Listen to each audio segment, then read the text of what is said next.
D ಗ್ಯಾಂಗ್ನಿಂದ ಕೊಲೆಯಾದಂತಹ Renuka ಸ್ವಾಮಿ ಕೊಲೆಯ ಹಿಂದಿದೆ ರೋಚಕ ಲಾಠಿಯ ಕಥೆ.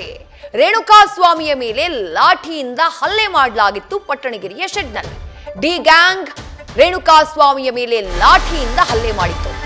ಆವತ್ತು ಹಲ್ಲೆಗೆ ಬಳಸಿದ್ದು ಪೊಲೀಸ್ ಪೇದೆಯೊಬ್ಬರ ಲಾಠಿಯನ್ನ. ಕಳೆದ ಫೆಬ್ರವರಿ 15ನೇ ತಾರೀಕು ಈ ಲಾಠಿ ಕಳೆದು ಹೋಗಿತ್ತು.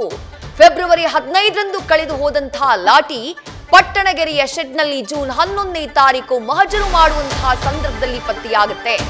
ಬರ್ತಡೆಯಲ್ಲಿ ಬಿಟ್ಟಿದ್ದಂತಹ ಲಾಠಿಯೇ ರೇಣುಕಾನ ಸಾಯಿಸೋಕೆ ಬಳಕೆ ಮಾಡಲಾಗಿದೆ. ಯಾರ ಬರ್ತ್ಡೇ? ದರ್ಶನ್ ಬರ್ಡೇ ಸಂದರ್ಭದಲ್ಲಿ ಸೆಕ್ಯೂರಿಟಿಗೆ ಅಂತ ಹೋಗಿದ್ದಂತಹ ಪೇದೆ ಬಿಟ್ಟು ಹೋಗಿದ್ದಂತಹ ಲಾಠಿ.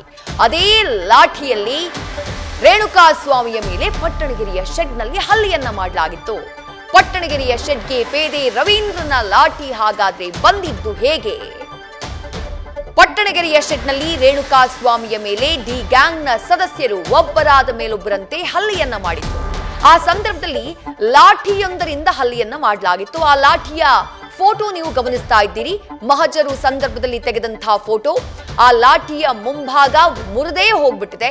ಯಾಕೆ ಮುರಿದು ಹೋಯ್ತು ಅಂತ ಹೇಳಿದ್ರೆ ರೇಣುಕಾ ಸ್ವಾಮಿಯ ಮೇಲೆ ಅಷ್ಟು ರಭಸವಾಗಿ, ಅಷ್ಟು ಫೋರ್ಸ್ಫುಲ್ ಆಗಿ ಆ ಲಾಠಿಯಿಂದ ಹಲ್ಲೆ ಮಾಡಲಾಗಿತ್ತು. ಬೇರೆ ಬೇರೆ ವಸ್ತುಗಳನ್ನ ಬಳಸಿದ್ದಾರೆ ಹಲ್ಲೆ ಮಾಡುವುದಕ್ಕೆ.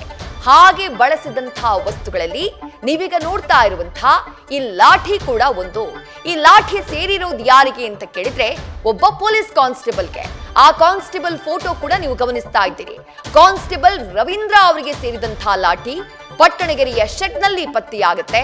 ಅದೇ ಲಾಠಿಯಿಂದ ರೇಣುಕಾ ಸ್ವಾಮಿಯ ಮೇಲೆ ಹಲ್ಲೆಯನ್ನ ಮಾಡಲಾಗಿತ್ತು. ಆ ಲಾಠಿಯನ್ನ ಆ ನಂತರದಲ್ಲಿ ಮಹಜರು ಮಾಡುವಂತಹ ಸಂದರ್ಭದಲ್ಲಿ ಪೊಲೀಸರು ವಶಕ್ಕೆ ಪಡ್ಕೊಳ್ಳುವಂತಹ ಕೆಲಸವನ್ನ ಮಾಡಿದ್ರು. ಪ್ರಕರಣದಲ್ಲಿ ಈ ಲಾಠಿ ಕೂಡ ಒಂದು ಪ್ರಮುಖವಾದಂತಹ ಸಾಕ್ಷಿ. ಹಾಗಾದ್ರೆ ಈ ಲಾಠಿ ಪಟ್ಟಣಗೆರೆಯ ಶೆಡ್ಗೆ ಬಂದಿದ್ದು ಹೇಗೆ? ಆ ಡೀಟೇಲ್ಸ್ ನ ನೋಡ್ತಾ ಹೋಗೋಣ. ಫೆಬ್ರವರಿ 15ನೇ ತಾರೀಕು ದರ್ಶನ್ ಬರ್ತ್ಡೇಯ ಸಂದರ್ಭದಲ್ಲಿ ಬಂದೋಬಸ್ತ್ಗೆ ಅಂತ ಹೇಳಿ ಪೇದೆ ರವೀಂದ್ರ ಅವರು ಬಂದಿರ್ತಾರೆ. ಬಂದೋಬಸ್ತ್ಗೆ ಬಂದಿದ್ದಂತಹ ಸಂದರ್ಭದಲ್ಲಿ ಆಗ ಗೊತ್ತಿರುತ್ತೆ, ದರ್ಶನ್ ಬರ್ಡೇ ಅಂತ ಹೇಳಿದ್ರೆ ನೂರಾರು ಸಾವಿರಾರು ಸಂಖ್ಯೆಯಲ್ಲಿ ಅಭಿಮಾನಿಗಳು ಬರ್ತಾರೆ. ಆ ಅಭಿಮಾನಿಗಳನ್ನ ನಿಯಂತ್ರಣ ಮಾಡುವುದಕ್ಕೆ ಅಂತ ಹೇಳಿ ಪೊಲೀಸ್ ಸಿಬ್ಬಂದಿಯನ್ನ ನಿಯೋಜನೆ ಮಾಡಲಾಗಿರುತ್ತೆ.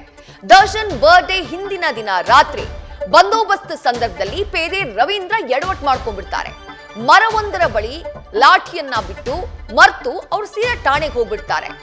ತಾವು ತಂದಿದ್ದಂತಹ ಲಾಠಿ ಭದ್ರತೆಯ ಸಂದರ್ಭದಲ್ಲಿ ನಿಯೋಜನೆಯಾಗಿದ್ದಂತಹ ಕಾರಣಕ್ಕೆ ಭದ್ರತೆಗಾಗಿ ತಮ್ಮ ಜೊತೆ ತೆಗೆದುಕೊಂಡು ಬಂದಿದ್ದಂತಹ ಲಾಠಿ. ಆದ್ರೆ ಮರವೊಂದರ ಬಳಿ ಆ ಲಾಠಿಯನ್ನ ಬಿಟ್ಟು ನೇರವಾಗಿ ಪಿಸಿ ರವೀಂದ್ರ ಠಾಣೆಗೆ ಹೋಗ್ಬಿಟ್ಟಿದ್ರು.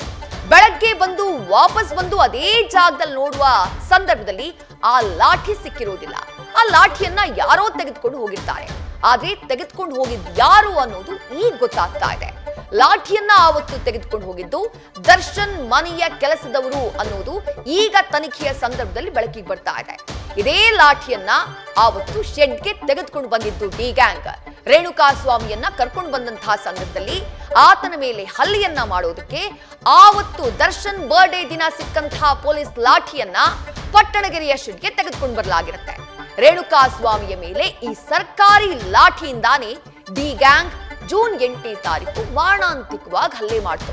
ಜೂನ್ 8ನೇ ತಾರೀಕು ರೇಣುಕಾ ಸ್ವಾಮಿಯ ಮೇಲೆ ಯಾವ ಪರಿಯಾಗಿ ಹಲ್ಲೆ ಮಾಡ್ತು ಅಂದ್ರೆ ಆ ಲಾಠಿಯ ಫೋಟೋನ ನೀವು ಗಮನಿಸಿದ್ರಿ. ಲಾಠಿಯ ಮುಂಭಾಗ ಕಂಪ್ಲೀಟ್ ಆಗಿ ಮುರಿದು ಹೋಗಿದೆ. ಅಂದ್ರೆ ಅಷ್ಟು ಫೋರ್ಸ್ಫುಲ್ ಆಗಿ ರೇಣುಕಾ ಸ್ವಾಮಿಯ ಮೇಲೆ ದರ್ಶನ್ ಹಾಗೆಯೇ ಗ್ಯಾಂಗ್ ಹಲ್ಲೆಯನ್ನ ಮಾಡಿತ್ತು. ಇನ್ನು ಶೆಡ್ ನಲ್ಲಿ ಸಿಕ್ಕಂತ ಆ ಒಂದು ಲಾಠಿಗೆ ಸಂಬಂಧಪಟ್ಟ ಹಾಗೆ ಕಾನ್ಸ್ಟೇಬಲ್ ನ ಲಾಠಿ ಏನಿದೆ ಅದನ್ನ ಪೊಲೀಸರು ಸೀಸ್ ಮಾಡುವಂತಹ ಕೆಲಸವನ್ನ ಮಾಡಿದ್ರು. ಮಹಜರು ಮಾಡುವಂತಹ ಸಂದರ್ಭದಲ್ಲಿ ಆ ಬಳಿಕ ಪೇದೆ ರವೀಂದ್ರನನ್ನ ವಿಚಾರಣೆ ಮಾಡಿ ಆತನ ಹೇಳಿಕೆಯನ್ನ ಕೂಡ ದಾಖಲಿಸಿಕೊಂಡಿದ್ದಾರೆ ಪೊಲೀಸರು. ಈಗ ಸರ್ಕಾರಿ ಲಾಠಿಯನ್ನೇ ರೇಣುಕಾ ಸ್ವಾಮಿಯ ಮೇಲೆ ಹಲ್ಲೆಗೆ ಬಳಸಲಾಯಿತು ಅಂತಂದ್ರೆ ಆ ಲಾಠಿ ಆ ಗ್ಯಾಂಗ್ಗೆ ಸಿಕ್ಕಿದ್ ಹೇಗೆ? ಆ ಜಾಗಕ್ಕೆ ಬಂದಿದ್ ಹೇಗೆ? ಇದು ಕೂಡ ಕ್ಲಾರಿಟಿ ಸಿಗಬೇಕಾಗತ್ತೆ. ಇದನ್ನ ಯಾರು ತಗೊಂಡು ಬಂದ್ರು, ಯಾರು ತಗೊಂಡು ಬಂದು ಕೊಟ್ರು ಅನ್ನೋದು ಕೂಡ ಕ್ಲಾರಿಟಿ ಸಿಗಬೇಕಾಗತ್ತೆ, ಸ್ಪಷ್ಟನೆ ಸಿಗಬೇಕಾಗತ್ತೆ. ಆ ಕಾರಣಕ್ಕಾಗಿ ಆ ಲಾಠಿಯ ಹಿಂದೆ ಬಿದ್ದಂತಹ ಪೊಲೀಸರು ಅದಲ್ಲಿ ಹೇಗ್ ಬಂತು ಅನ್ನೋದನ್ನ ಪತ್ತೆ ಮಾಡುವಂತಹ ಸಂದರ್ಭದಲ್ಲಿ ಅದು ಕಾನ್ಸ್ಟೇಬಲ್ ರವೀಂದ್ರಗೆ ಸೇರಿದ್ದು, ಆತ ಮರ್ತು ಬಿಟ್ಟು ಹೋಗಿದ್ದು ಅನ್ನೋದು ಗೊತ್ತಾಗುತ್ತೆ. ಹಾಗಾಗಿ ಆ ಪಿಸಿ ರವೀಂದ್ರನನ್ನ ಕೂಡ ಕರೆಸಿ ಆತನಿಂದ ಹೇಳಿಕೆಯನ್ನ ದಾಖಲು ಮಾಡುವಂತಹ ಕೆಲಸವನ್ನ ತನಿಖಾಧಿಕಾರಿಗಳು ಮಾಡಿದ್ದಾರೆ. ನ್ಯೂಸ್ ಫಸ್ಟ್ ನಿರ್ಭೀತಿಯಿಂದ ನಿಮ್ಮ ಪರವಾಗಿ.